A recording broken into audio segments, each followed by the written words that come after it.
చంద్రబాబు నాయుడు గారికి జగన్ ఇచ్చిన గెలుపు ఒక స్పెషల్. ఏంటది అంటే ఎందుకు ఈ స్పెషల్ అనే పదం ప్రత్యేకించి వాడాల్సి వచ్చిందంటే చంద్రబాబు గారికి ఇప్పటిదాకా ఒక లోటు ఉంది. 95లో ఆయన తీసుకున్నారు పార్టీని, 99లో ప్రత్యక్ష ఎన్నికల్లో వెళ్ళారు, జట్టుగానే వెళ్ళారు, ఘన విజయమే సాధించారు. అయితే 94లో ఎన్టీఆర్ సాధించిన రికార్డు ప్రతిపక్షానికి అవకాశం లేని స్థితి. 23 స్థానాలు అనుకుంటా కాంగ్రెస్ పార్టీకి అప్పుడు వచ్చింది పీజేఆర్ నాయకత్వంలో. అప్పుడు రాజశేఖర రెడ్డి కూడా సీఎల్పీ లీడర్ కాదు. ఆ స్థాయికి దిగజారిపోయేటటువంటి స్టేజీ విజయం చంద్రబాబు వలకాల. 99లో వలగాలేదు, ఈవెన్ 2014లో కూడా వలగాలేదు.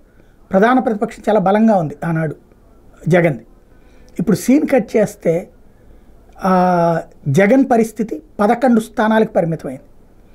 దీంతో ఎన్టీఆర్ రికార్డును కూడా తిరగరాసినటువంటి చరిత్ర ఇప్పుడు చంద్రబాబుది. ఎన్టీఆర్ హయాంలో సాధించినంతటి ఘన విజయం చంద్రబాబుదే.